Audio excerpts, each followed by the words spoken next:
Tales of the Sacred Sword.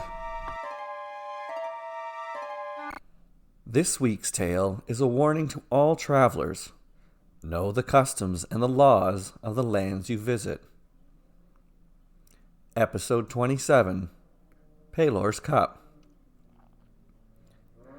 An hour ago, the city of Peloria was so far away, it appeared no bigger than a speck.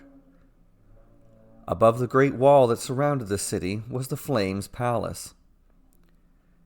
Gauging the size of its great dome was difficult, because nothing nearby could be used as a reference scale. But Draymore had heard the palace was larger than a city. It rivaled the sun, both in size and color. It would have taken more gold than Draymore thought existed in the world to paint the building, but it was painted in gold anyway. He hadn't believed what he had heard until now, not until he had seen it with his own eyes.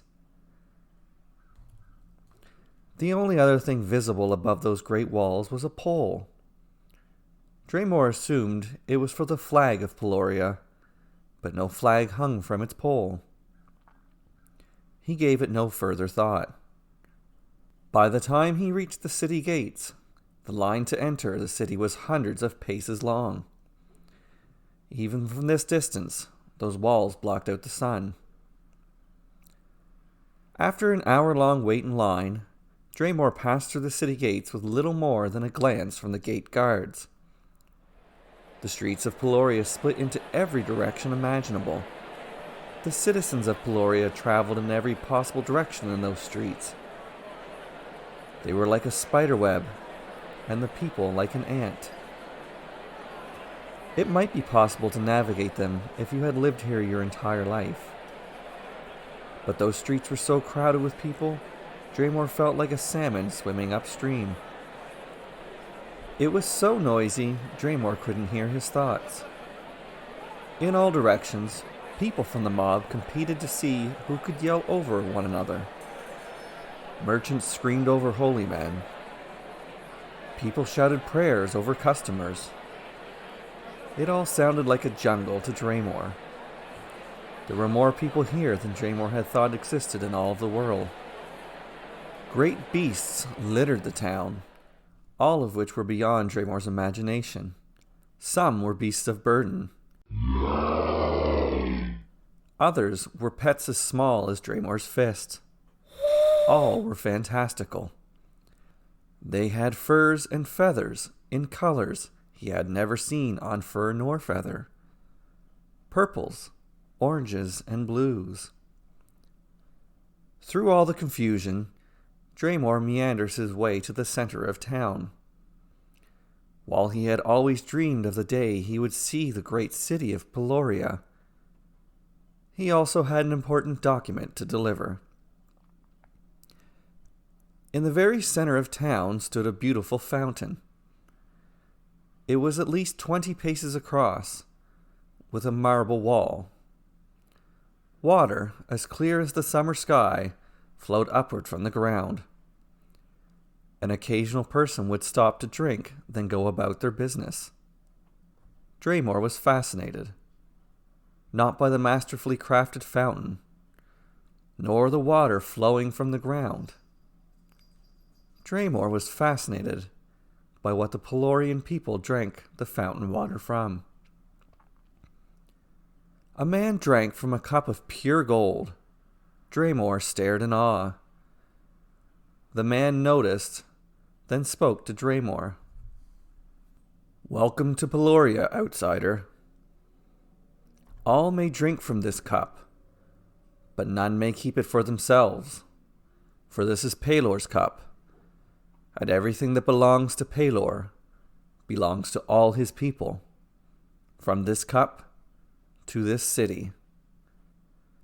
The man finished his drink and then placed the cup down on the ledge and walked away. Draymore snatched the cup like a child on a chocolate cookie. It was pure gold, remarkably heavy. It was perfect. He scooped in a cupful of fountain water and drank it. The water was pure, remarkably smooth. It was perfect. Draymore held the cup in front of his face. Never had he imagined he would hold such a valuable masterwork possession. He scanned side to side. No one was watching. He stuffed the golden cup into his bag. To darkness with the documents he was supposed to deliver. They could wait. If he could make it home with this golden cup, he could sell it and live 100 times grander than the richest man in town. Draymore looked around again. No one was watching him. Retracing his steps, he worked his way out of the Golden City. The streets were as crowded as ever, but he navigated them well enough. The wall out of the city seemed even larger than on the way in, if such a thing were possible. Guards eyed everyone coming and going. Draymore's heart raced. He took in the deepest breath he could imagine, then walked past the guards without making eye contact. And nothing happened. Draymore held his breath all the way until he was past the throng of comers and goers. Then he let it out. A tap on his shoulder forced a gasp from Draymore. A man stood before him. A man with the look of someone who dances with death for a living. The man pointed back toward the city. Draymore said nothing. He simply turned and headed back into Pelor. All the while the man followed him. Neither the guards nor the city's citizens paid him any attention. The dangerous man didn't have to say anything. Draymore knew where to go. He returned to the fountain and placed the cup at its ledge. Perhaps they would let Draymore go and forgive his transgression. The tales Draymore had heard of Pelor had painted it as anything but a place of forgiveness.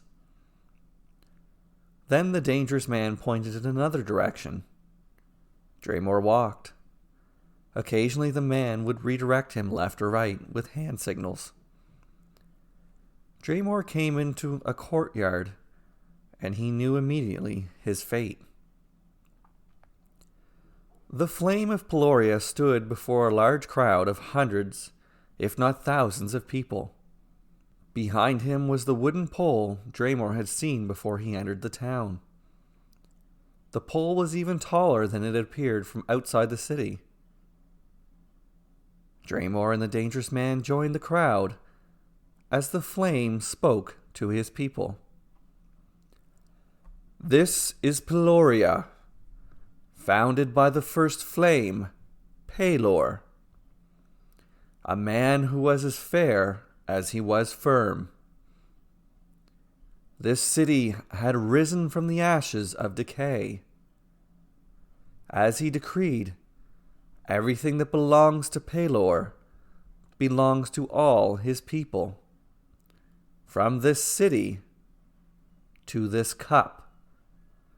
The flame of Pelor brandished the golden cup. The crowd watched with impassive faces. Hands grabbed at Draymore. Guards' hands. They twirled ropes around him until he couldn't move. Draymore panicked as he realized those ropes were attached to the wooden pole. More guards tugged on ropes, and Draymore was yanked backwards, then upwards. Pulleys were pulling him up the pole. He felt dizzy as if he was standing on top of a roof looking down. Then nauseous as the people below him were no larger than kittens.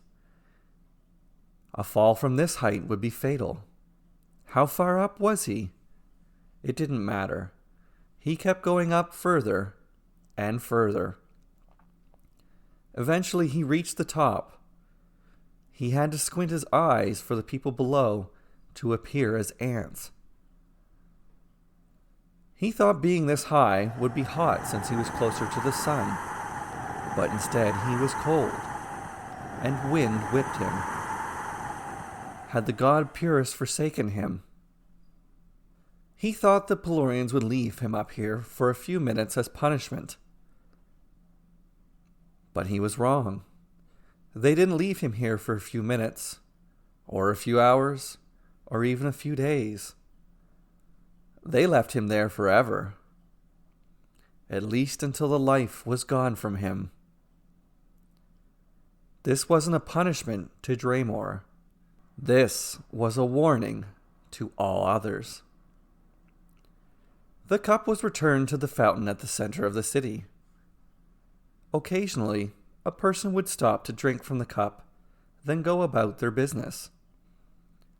But few dared to make the mistake of taking Pelor's cup for their own.